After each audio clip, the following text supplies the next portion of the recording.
expand on this, and I'll explain why citizen spaces or discursive participatory interventions and transformations of public space are important, and what they have the potential to accomplish.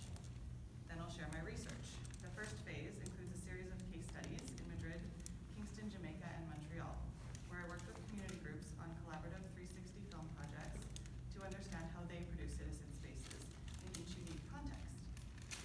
Touching on the case study of Madrid, but focusing mainly on my experience in Kingston, I'll outline how I developed a methodology for collaborative media-based storytelling. And then I'll explain how further analysis of site-specific participatory initiatives using comparative axes led me to launch my own experiment in creating a citizen space here in Vancouver. So before I begin, I'll introduce that citizen space, or my version of it, the experiment called the Vancouver Bubble, and then I'll explain citizen spaces, and to give you a picture of where I got to through my research project. So the Vancouver Bubble, as you can see there, is a participatory installation designed to pop up in underused spaces, promoting dialogue and creating opportunities for new social connections. Through this experiment, I was able to experience firsthand the affordances and challenges of reclaiming public space for community engagement and dialogue in the context of Vancouver specifically. I came to define the term citizen spaces as I explored the trend of participation in contemporary art and design practice alongside grassroots activism. I learned that participatory initiatives can intentionally create opportunities for dialogue or exchange through the transformation of public space, and that the purpose for this transformation is often directly related to the way that cities are built and able to be used by citizens. I also observed that each initiative responds in a unique way to its physical and social context, emphasizing the importance of site specificity, as well as the power of reknitting the social fabric that is threatened by the processes of urbanization that shape our cities. Woo! So urbanization is the rapid economic and physical growth of cities, as I mentioned, and often this growth is driven by profit motives of developers and financiers.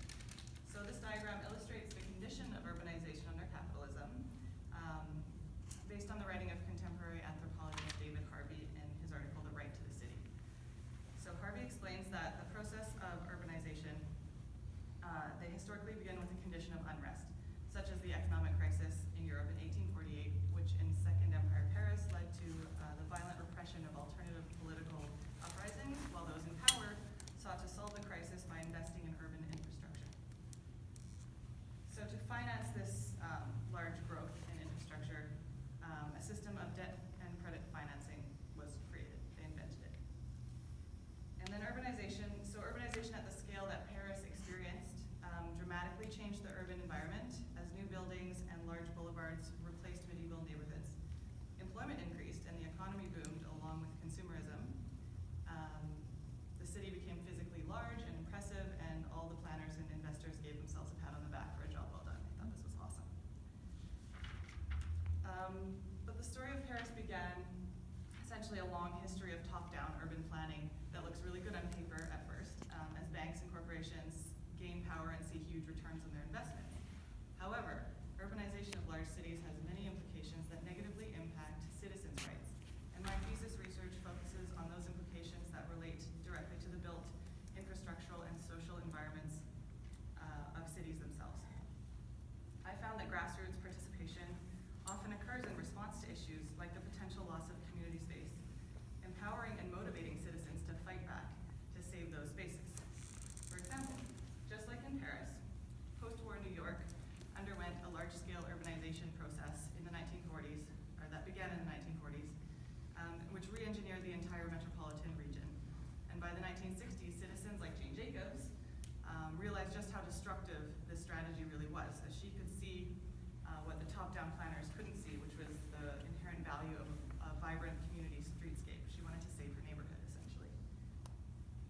In a classic example of grassroots participation in response to capital-driven development, Jane Jacobs strategically rallied an incredible amount of community support to save sites like Washington Square Park from being demolished in the name of modernism and progress. Back to this. So in addition to the loss of community spaces, many public spaces in cities end up being owned by developers. So private interests take precedence over public use of these sites, and surveillance increases at the same time. Refurbished cities are also more expensive, promoting consumerism and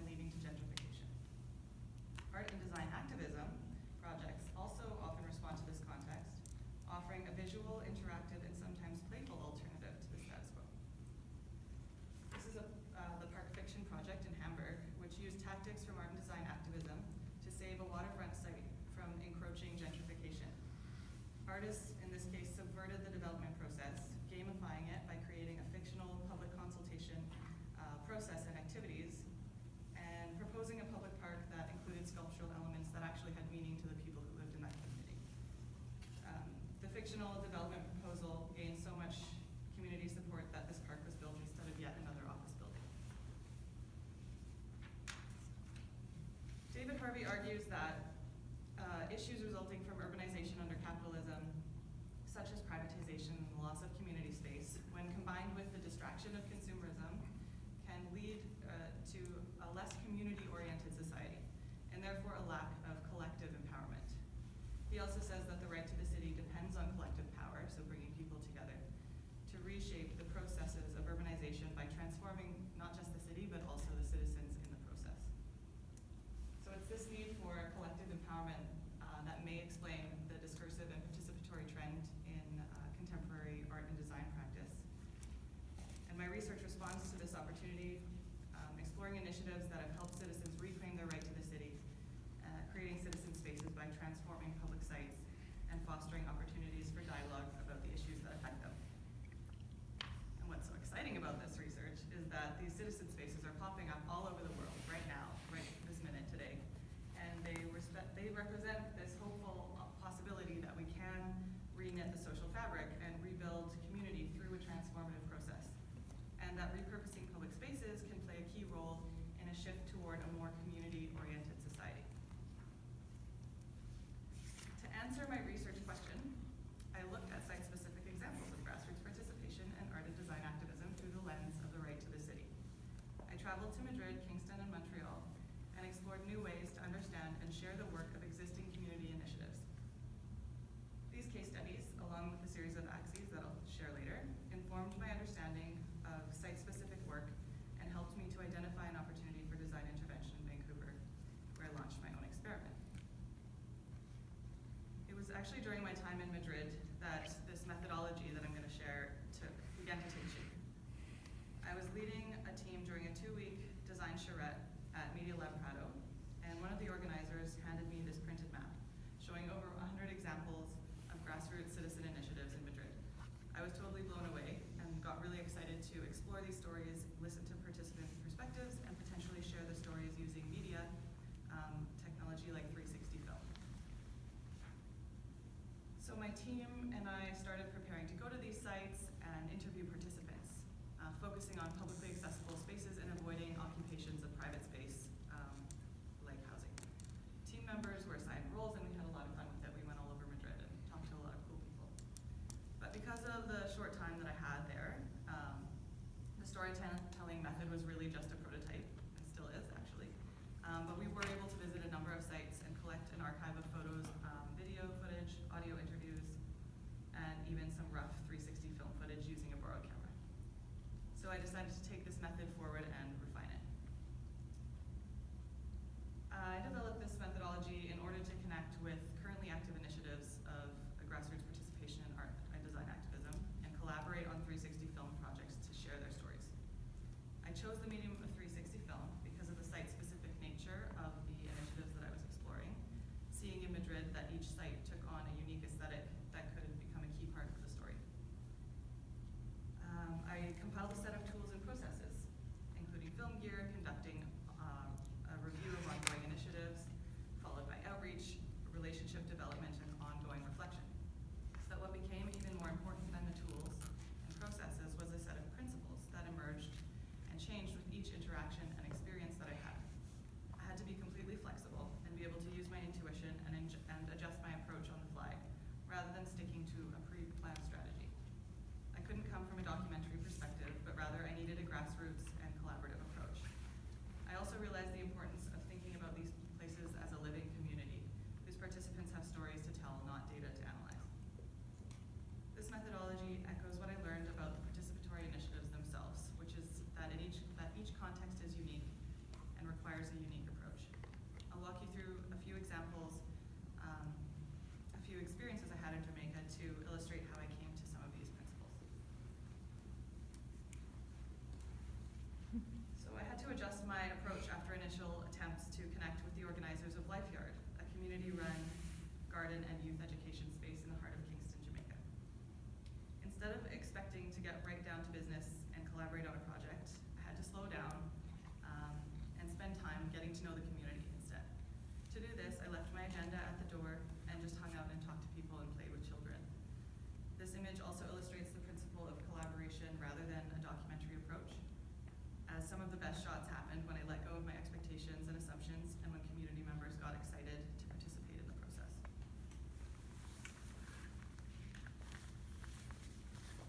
The reflection process also became critical to my work.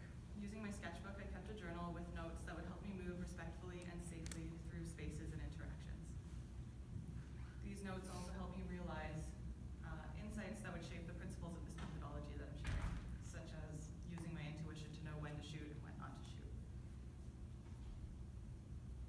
In some cases, I would sketch scenes from memory after experiencing them and write about them, because those experiences were just for me. They weren't for the film, and they had a significant impact on the way that I experienced and learned about the culture and context that I was in. This is a sketch of one Saturday that I spent at Life Yard before I knew the community very well, and they'd invited me to sit with them on a Rastafarian Sabbath as they read from a book called The Road Not Taken while reasoning under the mango trees.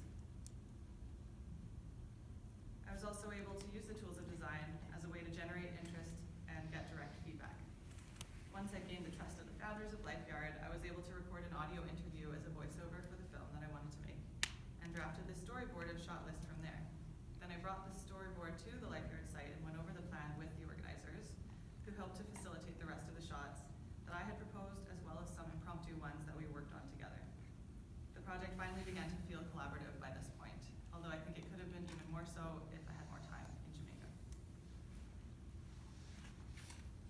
This is a poster that I made for the film, showing the cycle of community growth, as the founders, who are now adults, were once the age of the child running towards them, except when they were kids in this neighborhood, it looked and felt completely different. Now there are colorful murals, and they provided a safe haven for children to learn, grow, and play. And the 360 video can be seen on my Vimeo channel if you're interested to see it. So in addition to the methodology and practice, my thesis research included 4 axes of participation.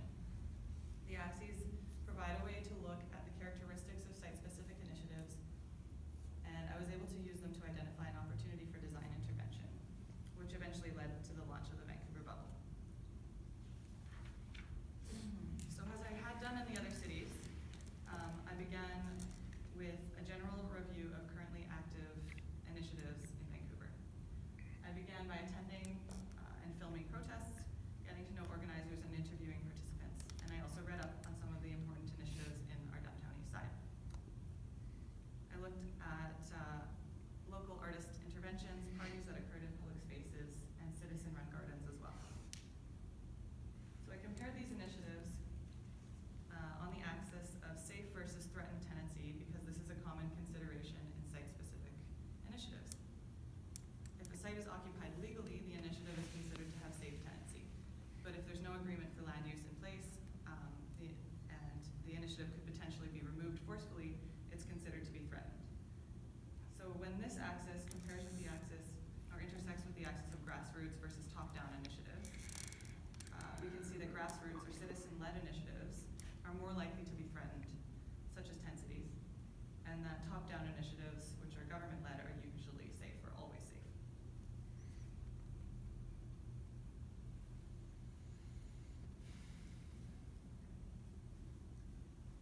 But I also noticed something else about Vancouver when I switched up the categories of the vertical axis.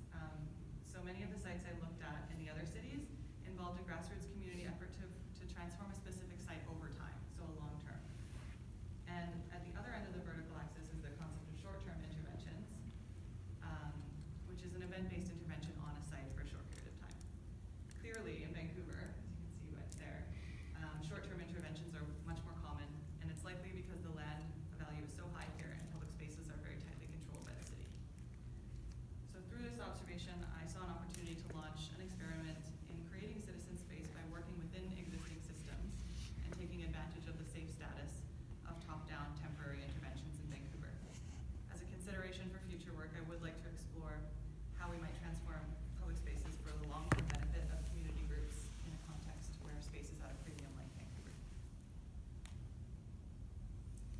the Vancouver bubble started to take shape when I proposed that the Vancouver design nerds apply for Viva Vancouver funding, so working with the top-down system, to activate an underused site in the city. We teamed up with HCMA Architecture and Design, and our proposal for an inflatable installation was accepted and granted $5,000. We had successfully secured top-down approval to temporarily activate a city-approved public site. While this afforded us some key resources like space and access to electricity, it also put some limitations on our actions, as we had to have our installation approved by someone in power. In our case, it didn't affect us or hold us back, but it definitely could have, which is something to consider when working within top-down systems. Okay. So I knew that I wanted to experiment with a citizen space with the Vancouver bubble, and the form of the bubble itself ended up taking on this metaphor, creating a physical space that participants could be invited to enter, along with the other implied subtext that the title evokes related to housing and social isolation, which are important issues here in Vancouver. This opened up ideas for programming to promote dialogue on these topics, which we're still considering for future iterations of this installation. After a participatory design process involving many phases of prototyping, the final installation concept was a collaboration between the Vancouver design nerds and Frida and Frank, which are local placemakers who host ping pong events in the city. We also brought in the programming partners, City Hive, a youth-run organization focused on youth engagement. To create our experimental citizen space, we selected the theme of public space itself to anchor opportunities for facilitation and dialogue within the programming that we designed. The Vancouver design nerds hosted a design jam on the theme, asking participants to share memories of public space experiences in Vancouver and work together to envision what else the Vancouver bubble could be in the future. City Hive hosted a storytelling event inside the bubble where youth storytellers shared their own personal public space love stories, followed by a facilitated dialogue session about youth engagement in public space. The event finished up with live experimental music performances by Softfit and Big Zen, illuminated by H4 Studios lighting installation. We saw an estimated 400 visitors that day, not to mention the army of volunteers who rallied to help set up and take down the installation. Well, we didn't take measures to track the impact of the work, but this is also a future consideration as we could potentially be more conscious about counting and interviewing participants. We definitely engaged a number of strangers in conversations about relevant social issues through facilitated programming and the transformation of space. And as a project lead, I feel that this experiment created new social networks for me personally, and that I'm much more connected to the community of placemakers here in the city than I was before undertaking this work.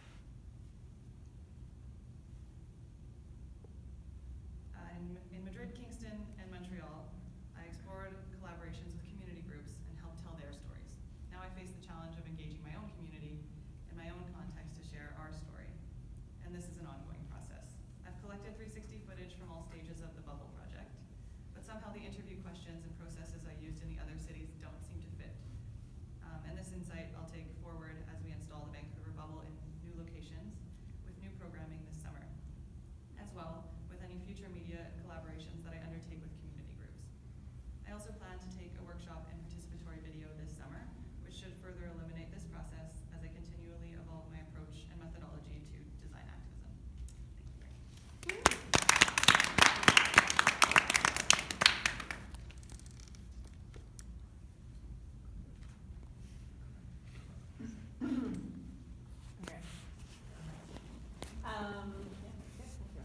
So your project, it actually is on quite a sliding scale. You're sort of looking at participatory mechanisms for citizenship and activation in cities. You're looking at how to tell those stories after the fact. Like you're kind of situating yourself in various spots within that larger trajectory. One of the things that kept coming up in my mind as you were going through it is, at any point, did you consider, or is this the outside of your project, how to sort of give affordances to others to start looking at, their opportunities or spaces of agency, or for guerrilla movements, or you talked about safe or unsafe areas. Like this is, you're obviously in a position where you kind of also understand where some of these things are. Anywhere in your looking at maybe how you'd also offer up an importance to a general public to be able to figure out ways that they can also initiate these kind of spaces as opposed to just being actors within them. Yeah, I think, well, there's a few things that have come up in that area. One of them would be being able to share the stories through media might inspire other people. Seeing that regular people are doing this, to do it themselves, that could be one thing. But also, and this is for a future project, we were actually talking about, the bubble group met yesterday and we talked about the process we went through and how it was a bunch of hoop jumping in the city and like this, it's confusing and you have to know what to do. So we're actually thinking about doing some kind of education within the bubble itself about demystifying these processes for other people. So an education activity or event that's actually centered around that, but I haven't gone into it yet, but it's come up as a thought. Nice. Yeah, because do you know Urban Recipes? No. So Urban Recipes is it's Santiago Ciudad in Spain, in Seville. Okay. That's his whole architecture practice is effectively finding gray spaces in planning and legislation and being able to insert himself in those to allow these kind of things to happen, but about sharing these, how to find gray spaces in planning for a general public. And so he's done ones where he wanted to create an extension to his apartment, but you can't. Obviously, there's very stringent square footage rules in Spain, but they have very loose scaffolding Oh, I've seen that one. planning, and so he graffitied on his wall and then got a planning permit to put up scaffolding to clean the graffiti and then effectively built an extension to his house on that scaffolding. And so it sat in an in-between space that the government couldn't do anything about because actually he wasn't breaking any laws, but then he gave himself this other thing that he wanted in the first place. And he does a Sneaky lot of toolkit of tricking. yes, Saying. exactly. And sort of playing around in the liminal spaces between the safe and unsafe as finding spaces of agency for a public, for them to figure out ways to also go about doing this. Because not everyone has 2 years to learn to do it. No, exactly. And yet, and as you're saying, it's actually, it's quite daunting, right? Yeah. You know, you don't want to be arrested, you don't want to go through sort of all the legalities of it, and so you end up kind of being feared out of actual action most Unless of the you're time. so marginalized, you're forced to Yeah. be unsafe. But a lot of people who probably would be very interested in doing it and would be a great power at play won't engage in it because of these sort of things. And so it would be interesting for you to kind of move that into this as well, I think. Sometimes you don't want to be in a safe space to make a better point. No, exactly, because then you're still playing by their rules, Yeah. right? Yeah. And so there is a fine line in that, I think, that could get fleshed out. Do you find that it's hard for you to navigate, being that it's an academic project and situated in research and get funding, to be very by the numbers, where you can go and where you can't go? Or were you able to find the gray? I think we will be with this. I think we didn't push the boundaries super hard with this one event. Yeah. It was very lighthearted and stuff, but I think we could and can and should. And I think there's wiggle room, and especially once you get to know the people in the city. Like there are actually a lot of people who are quite motivated to do the work that citizen spaces do, which is bring people together and reknit the social fabric, and they want that, but they want it for different motivations than to stop capitalism. They want it to look good and Yeah. get elected again. So, but Right. sure, we all want the same thing, kind of. Yeah. I don't We know. want to be seen like we're supporting it, Yeah. but we don't want you to get too far while you do it either. Yeah. So. That framework that you were talking about you kind of did that with the Cultivate project where you had those steps of how to use orphan spaces, how to do that on the, That's true. Yeah. that could be a possibility that you could Yeah, show that absolutely. precedent. But again, also, for Vancouver maybe, but every city is different. Even every space in Vancouver is different. There isn't Yeah. really a formula. Right, and you loosely talk about that, Yeah. that there isn't one, which is fine. But it's about allowing people the tools to find Yeah. the spaces, Yeah. right? I feel like that is very key in actually creating a momentum that is sustainable in this respect. If you really want to give citizens agency, because you also there's a risky space in here, and London falls into this heavily, where these things just become entertainment spaces for people to do on a Friday Saturday night and it's fun, and then you say you're That's part of what it, feels like. and then you walk away, and there's actually no momentum that gets created. There's no real, actual sort of citizen agency that comes from it, and the city falls so prey to it because, of course, they're fun and it's great. They can stamp their name on it and whatever. And so that is London right now. There's a ton of this stuff that happens, Here like too. a ridiculous amount, but none of them have any actual value or meaning behind them anymore. They've lost it. They somehow went down a rabbit hole. I would say that, yes, that happened here in this project, but there is something that's maybe you're not and haven't gotten to the point of where like the random passerby is really, really engaged, but the people who are organizing it, and it takes a village really to do that, they really do get connected, and they go through a kind of transformation of community building within. So that happened to me with my crew and the people, and that grew as the project got bigger. So there's something about that that's cool. I don't know. Does this have What'll more to make do that with bigger, better? how you guys start collaborating directly with communities who need that kind of thing, and you're working with them to Yeah. first bring your kind of attention getting that you can get, but also activate them. Yeah, maybe. Yeah. Something like that.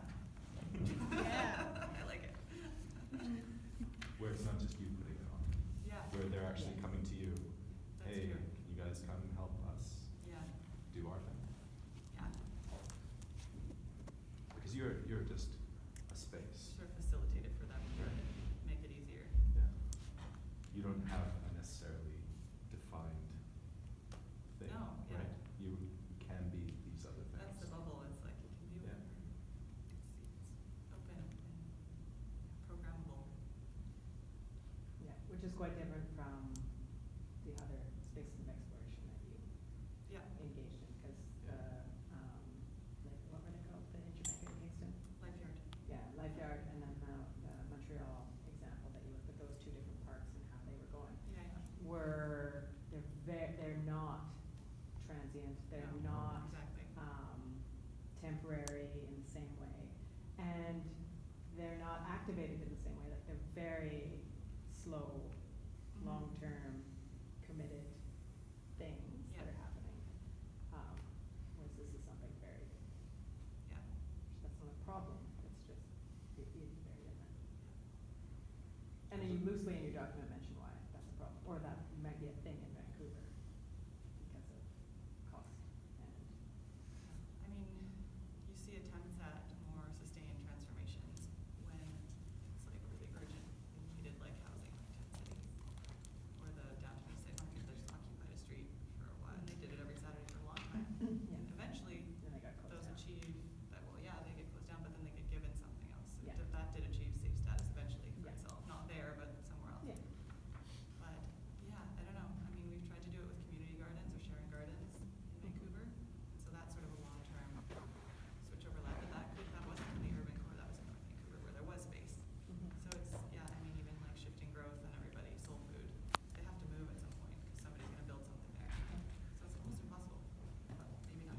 Yeah, well, and there's also something, there's something to be questioned about, can you, reprogram a long-term citizen system, or is it something that just has to actually just happen? Like,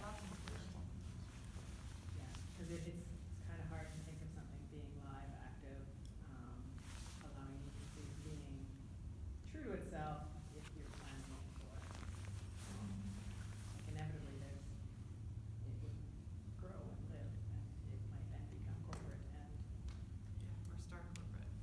yeah, well, yeah, that's all how it goes, so. Yeah. How does it stand up to wind and rain?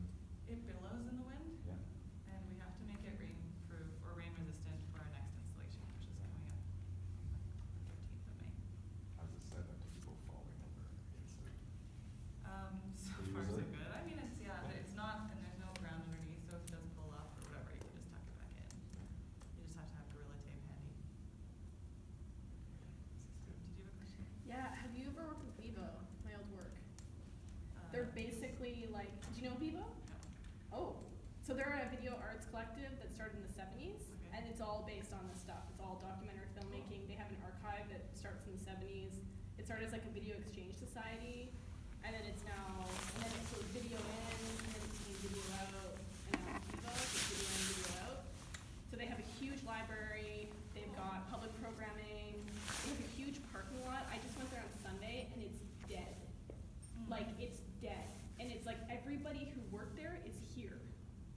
it's crazy. It's like Emily Carr like sucked all the Vivo, I mean, not really, but it wasn't, there's a lot of people that